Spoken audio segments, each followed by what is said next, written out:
asàdúà fún àbáwọn tí agbọ́lá fún níjókòó yìí iná ní gbogbo jàmá mùsùlùmí àtọkùnrin àtobìnrin àtọmọdé àtàgbà tí wọ́n ń dá sí ètò ìjọ yìí ní gbogbo ìgbà tí wọ́n ń sẹ̀ǹdì owó lórí Amide Tadamon. Irú àwọn èèyàn báyìí tó wà nínú Amide Tadamon ni irú yín lá sọ pé irú yín Ọlọ́run ò ṣe yín láfọ́jú, Ọlọ́run ò ṣe yín ní afọ́jú. Ọlọ́run sọ fún Ànábì wa Muhammad sallallahu alayhi wa sallam pé wa man kana fi hasi ahama fa huwa fil akhirati ahama wa adallu sabilan. Bí wọ́n ti pè àwọn èèyàn yìí tí àwọn jẹ́mẹ́ ọ̀dákẹ́ tí wọ́n yìí ṣe takuntakun tó jẹ́ pé wọ́n hàn tí wọ́n ò sì ṣe ń ṣe pé ká máa dọ́wọ́ bò tó yẹ pé wọn ò ní nǹkan kan tí wọ́n fẹ́ fi pamọ́ bẹ̀ tí wọ́n mọ̀ pé kì í ṣe awo tó yẹ pé wọ́n ṣe ń ṣe Ọlọ́run rí wa ní kọ̀kọ̀ Ọlọ́run rí wa ní gbangba. Ọlọ́run wa ma kana fi hasi ahama pẹ̀lú bí wọ́n ti wọ́n ń ṣe yìí wa ma kana fi hasi ahama ẹ tí wọ́n wo iṣẹ́ náà àbí ń gbúrò iṣẹ́ náà ń gbúrò gbogbo tí wọ́n ń ṣe òní ń gbúrò ìlàkàkà wọn ó wá sí ìgbà pé wọ́n gbọ́ ó sì ìgbà pé wọ́n rí Ọlọ́run irú àwọn èèyàn bẹ́ẹ̀ fa huwa fil akhirati ahama tó bá ti jẹ́ àlìkíyàmà inú àwọn afọ́jú náà ni ó wà wa huwa fil akhirati ahama wa adallu sabilan yóò wà náà tó jẹ́ pé ní àlìkíyàmà inú àwọn afọ́jú èèyàn náà ni ó wà. Yóò bi Ọlọ́run léèrè pé Ọlọ́run kí ló dé tí ìrìnà lónìí mo rí iná tẹ́lẹ̀. Ọlọ́run sọ pé ó rí àmì ni ó rí àmì àwọ̀ Ọlọ́run. Àmì àwọ̀ Ọlọ́run ilẹ̀ yìí tẹ́ ń dá sí jókòó yìí àmì Ọlọ́run iná ni gbogbo ẹni tó fi ọ̀rọ̀ lóra rẹ̀ wò. Àmì Ọlọ́run iná ni ẹ̀yin tí kò sú yín ní gbogbo ìgbà tẹ́ ń náwó sí jókòó yìí. Ìdá fi jáde Ọlọ́run ni pé àwọn míì bẹ wọ́n níjú yín lọ, àwọn míì bẹ ọkàn wọn balẹ̀, àwọn míì bẹ ìtì ń bẹ lọ́dọ̀ tí tẹ̀ múnú ẹ̀ ìtàwọn ní ìlọ́pọ̀lọpọ̀ ni àìwá lè mú tí wọ́n ò ní tọ́lọ̀ wá yọ̀ǹda fẹ́yìn kẹ́ lè máa mú oríire lákànní fún yìí ìmọ̀júwe pé ẹ̀yin tẹ́ ń ṣe bẹ́ẹ̀ ọ̀rọ̀ Ànábì Muhammad sallallahu alayhi wa sallam ẹ gbà lódodo ìtí Ànábì sọ kalẹ̀ ẹ gbà ní òdodo ìtí Ànábì sọ fáwọn sàábé táwọn sàábé sọ fáwọn tó tẹ̀lé wọn táwọn tó tẹ̀lé wọn tí wọ́n ń sọ tí tó fi wá dórí tiwa ẹ mọ̀ pé kò sí ọ̀nà míì àyàfi ká tọ ojú ọ̀nà náà. Irú sẹ́bẹ̀ lẹ́yìn gbé lọ ìgbérú sẹ́bẹ̀ lọ́wọ́ ìmọ̀ ṣiṣẹ́ tiẹ̀ lé irú ọ̀rọ̀ bẹ́ẹ̀ ìmọ̀ mú ọ̀rọ̀ Ànábì Muhammad ìmọ̀ mú níṣẹ́ ìmọ̀ mú ní nǹkan ìbáàdà iná ní ojú ọ̀nà tó tọ́ ìmọ̀ ṣe bẹ́ẹ̀ èèyàn mọ̀ jẹ́ ẹlẹ́sà ìmọ̀ ṣe bẹ́ẹ̀ èèyàn sì mọ̀ jẹ́ èèyàn tí ó ta ẹgbẹ́ rẹ̀ yọ abẹ́rẹ́ ọba àánú gbogbo ẹni tí Ọlọ́run bùn ní àsìkí tí wọ́n ná nítorí fúnjọba yìí ọlọ́kọ́ sàlékọ́ àsìkí wọn. látara bí Ànábì wa Muhammad sallallahu alayhi wa sallam Ànábì sọ fún wa pé látara hadith tí Abi Hurairah radiyallahu ta'ala tó gbà wá ọlọ́kọ́ bá yọnu isa abẹ́ náà ń sọ fún wa pé ń ṣe Ọlọ́run sọ báyìí pé akun muslim ala muslim hamsun ẹ̀tọ́ tí mùsùlùmí ní lórí mùsùlùmí ẹgbẹ́ rẹ̀ ẹ̀tọ́ márùn ni ẹ̀tọ́ tí mùsùlùmí ní lórí mùsùlùmí ẹgbẹ́ rẹ̀ ẹ̀tọ́ márùn ni ẹ̀tọ́ òun náà ara ẹ̀tọ́ náà lẹ́yìn mójútó tẹ́ ń ṣe yìí tẹ́ mọ̀ pé níjọ́ta bá pàdé Ọlọ́run tọ́lọ́run bá bi wá léèrè irun tó bi wá léèrè àwẹ̀ tó bi wá léèrè zaka fáwọn tọ́lọ́run bá ní yóò bi léèrè zaka tó yẹ zaka Ọlọ́run ò ní bẹ́ẹ̀ lómi léèrè zaka Ọlọ́run ò ní bẹ́ẹ̀ lómi léèrè ájì ṣùgbọ́n Ọlọ́run ó bi ọ́ léèrè pé ọba ọ̀kan ṣoṣo òní ǹjẹ́ náà ni ọba tó tẹ̀lé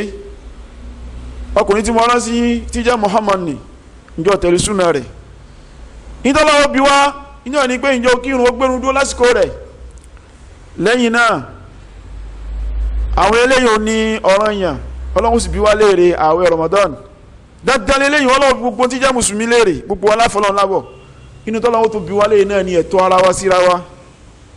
ẹ̀tọ́ ara wa síra wa iná ni gbogbo jẹ́mọ́ yín pé wá sí tó ṣe déédéé ọ̀rọ̀ Ànábì wa Muhammad sallallahu alayhi wa sallam ètò ara wa síra wa ni pé ìṣòro tí máa ń bẹ pẹ̀lú ọmọ ìyá wa ká má ṣe bí ìgbà páàrí ìṣòro tí máa ń bẹ pẹ̀lú ọmọ ìyá mùsùlùmí ká má ṣe bí ìgbà páà gbọ́ abẹ́lọ́hún gbogbo ọlọ́kọ̀ sọ wá lẹ́sùn olóore èsì ọlọ́wọ́ sọ fún wa sallallahu alayhi wa sallam pẹ̀lú ẹ̀tọ́ tí mùsùlùmí ní láàrin ara wọn iná ní pé tó bá pàdé ọmọ ìyá rẹ̀ mùsùlùmí kó sálámọ̀ sí kó kí ẹ̀tọ́ àkọ́kọ́ nù ní inú ẹ̀tọ́ tí mùsùlùmí ní láàrin ara wọn iná ní pé tí ọmọ ìyá rẹ̀ mùsùlùmí tó bá sí kó kí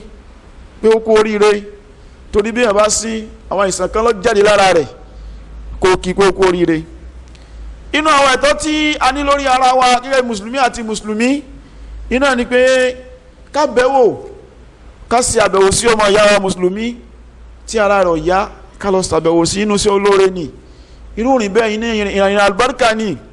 irú kòǹgẹ́ ẹni tó ló máa fi sùn kòǹgẹ́ ẹ̀kọ́ ló máa ṣe bẹ́ẹ̀ iṣẹ́ olóore ni tó sì jẹ́ ọjà tó lérè abẹ́lẹ́ ọ̀gbẹ́ tó lọ́n ti yọ̀ọ̀dà rẹ̀ fún ọlọ́mọgbà ṣe bẹ́ẹ̀ lọ́wọ́ rẹ̀ inú ojúṣe wa lára ara wa tó jẹ́ ẹ̀tọ́ tí èsì ọlọ́run sọ fún wa sallallahu alayhi wa sallam iná ni bí ọmọ ọ̀yà mùsùlùmí tó bá papòdà bí ọmọ ọ̀yà mùsùlùmí tó bá papòdà tó fi ayé lẹ̀ ká sì dé ibi tí wọ́n bò mọ́ tí a pè ní orí tẹ́ ká sì débẹ̀ eléyìí inú wọ ọmọ ọ̀yà mùsùlùmí ni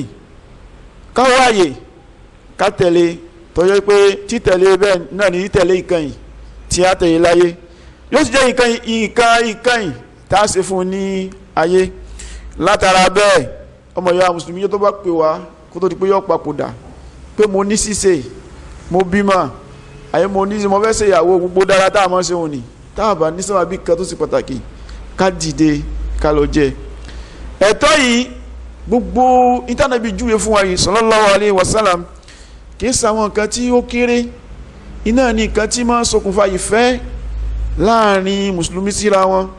gbogbo tí èèyàn bá ti ń dàpọ̀ gbogbo tí a bá ti ń darapọ̀ mọ́ra wa ìfẹ́ ó sì máa lékún látara abẹ́ ìdọ́ta yóò sì máa dínkù látara pé ká máa darapọ̀ mọ́ra wa látara pé kájọ máa ṣe bífẹ́ bá ń lékún nì bífẹ́ bá ti ń lékún bẹ́ẹ̀ náà ni oore wa ó sì máa lékún àwa wà nínú àwọn tí Ọlọ́run ròyìn pé afaman ya'lamu annama unzila ilayka min rabbika al-haqqu kaman huwa ahama innama yatazakkaru ulul albab Ọlọ́run ní wa Muhammad sallallahu alayhi wa sallam afaman ya'lamu annama unzila ilayka wá rí ni àwọn tó mọ̀ pé ń ta sọ̀kalẹ̀ fún ọ ni látọ̀dọ̀ wa ni al-haqqu òótọ́ ní ta sọ̀kalẹ̀ fún ọ kò sí iyèméjì mẹ́ kaman huwa ahama ìjọba àwọn èèyàn bẹ́ẹ̀ àwọn tí wọ́n mọ̀ pé gbogbo tí ń ṣe Ọlọ́run sọ sallallahu alaihi wasallam wọ́n mọ̀ pé ìtí àwa Ọlọ́run tá a fi ránṣẹ́ sí ẹni ìmísí wa ni torí pé a jẹ́ ìrè pé ìwọ ń ṣe Ọlọ́run la yantiqu anil hawa in huwa illa wahyun yuha ìwọ ni ẹrú wa kan òjíṣẹ́ wa kan tí ì sọ̀fẹ́nu torí náà gbogbo ẹni tó nígbàgbọ́ sírú bẹ́ẹ̀ pé gbogbo tó bá sọ fún wọn wọ́n mú kan náà wọ́n mú ní òdodo wọ́n mọ̀ pé ọ̀dọ̀ wa ló ti wá kìí ṣe ìfẹ́ inú kìí ṣe àdásọ tirẹ̀ anẹ́ Muhammad sallallahu alayhi wa sallam irú àwọn tó gbà bẹ́ẹ̀ tí wọ́n iṣẹ́ lójú ọ̀nà bẹ́ẹ̀ kamanu wa ahama ǹjẹ́ a lè fi wọn wé àwọn tí ò tiẹ̀ wo nítorí sọ fún wọn dé ipò wọ́n fẹ́ tí wọ́n gbọ́ innama yatazakkaru ulul albab Ọlọ́run ní kò sí àwọn kan tí ó mọ̀ pé nítorí sọ fún wọn ní ọ̀rọ̀ ni ìtàn sọ fún wọn ọ̀nà ni ìtàn sọ fún wọn iná ni ó ṣẹ́kù ìtàn sọ fún wọn iná ni òdodo tí ó sí òdodo míì ní ẹ̀yìn rẹ̀ ìlà ulul albab àfàwọn tó bá sì làákàyè tí a mọ̀ pé bó ti wù kí bí a bá sayé tán á sì ọ̀run bó ti wù ká pẹ́ láyé tó á pẹ́ lọ́run jù bẹ́ẹ̀ lọ tí wọ́n ò fi ìtí ọ̀tàn kí wọ́n fi ra ìtí òní tán tí wọ́n ti fi ìtí òní kù kí wọ́n fi ra ìtí ọ̀sẹ̀ kù àbẹ̀lọ́ tí wọ́n fi àwọn tí wọ́n fi ìtí yọ̀ọ̀tàn tí wọ́n fi ra ìtí ọ̀sẹ̀ kù irú wọn lè ńlá kẹ́yẹ